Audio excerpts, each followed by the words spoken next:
That's a really good point. And do you think that, something like this being said and something like this happening, do you think that that has the ability to impact their future ability to commercialise their brand? Well, I think Harry and Meghan released a joint statement through their Archwell audio platforming, and it's difficult to see where they go from here because the talk is that they will use another streaming service. No doubt they're still a big name; people will want to work for them, but it's not great, is it? They've been signed up to Spotify, a huge deal, $20 million being spoken about, and only managed one series to get off the ground. Now, I'm sure they're brimming with ideas. I'm sure that people will still want to work with them, but it's a bit of a bump in the road that they probably could have done without. And maybe they'll have a bit of a reassessment to see where they go next. And what do you think perhaps has changed between 2020 when this deal was struck and now, either in relation to their relationship with Spotify directly or more broadly? Well, I mean, gosh, what a lot has happened. I mean, you've had the sort of disintegration of Harry's relationship with his family, the fact that Meghan didn't come to the King's coronation, all the stuff with the Netflix series, Harry's book is still being spoken about, the explosiveness of that is still reverberating around the royal family, and I think it will do for many years to come.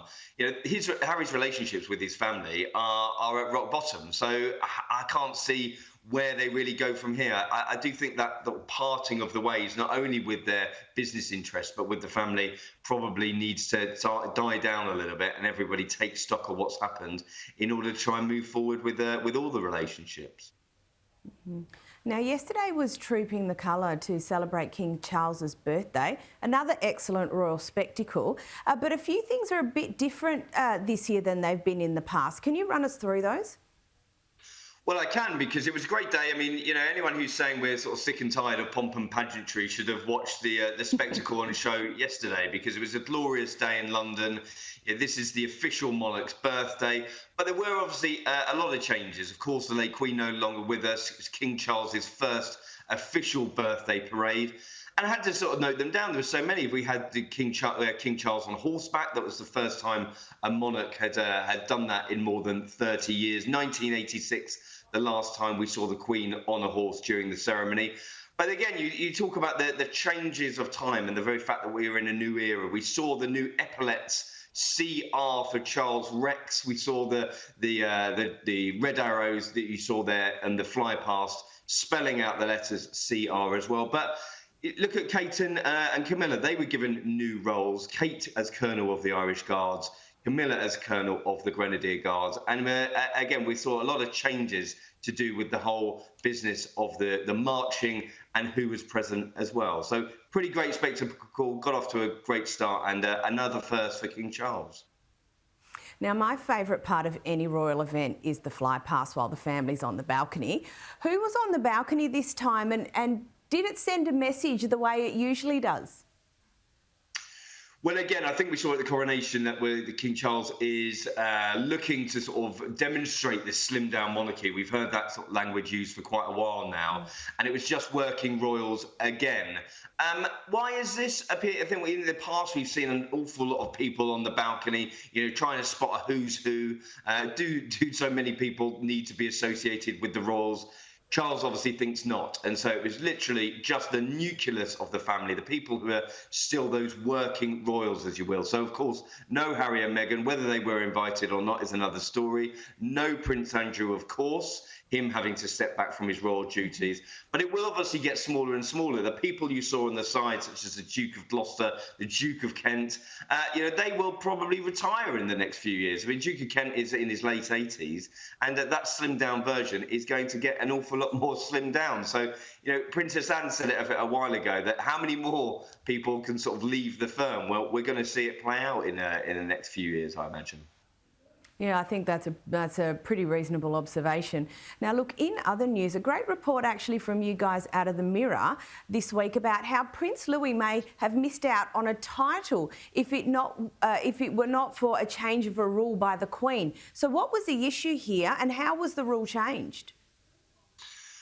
Well, this is sort of take you back a mini history lesson. Back in 1917, King George V created letters patent, which meant that the grandchildren of a monarch were automatically HRHs. And we've seen this very recently with Harry and Meghan's children. They've just been given sort of titles of prince and princess. It was their birthright, if you will.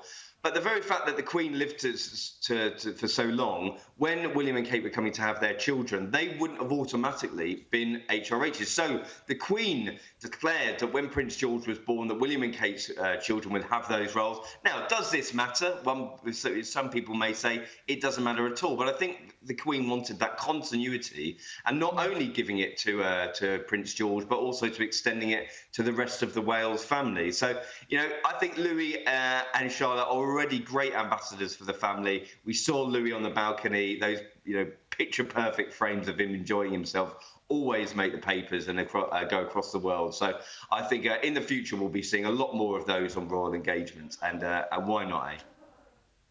And lastly, before we go, King Charles has appointed Camilla, Queen Camilla, to the most ancient and most noble order of the Thistle. Now, this is quite the honour, isn't it? Well, it is. I mean, again, this goes all the way back to King James VII, and you have to go right searching through the history books to look at this. There's only 16 knights that are within this sort of order of companionship.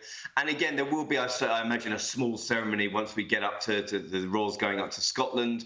This is something, I think, of Camilla's elevated status. I mean, we saw her there taking a huge role in the coronation. A queen being crowned. She is now known as queen. This is what Buckingham Palace are saying. So, again, we're seeing a lot more of Camilla. And I think, what a PR masterclass she's played over the last 20 or so years. From being public enemy #1, we're seeing a queen in action, and someone who has been really taken into all of our hearts because of the work that she's done, with children's literacy, domestic violence, and the issues that really weren't spoken about in the royal fold. So I think fair play to Camilla.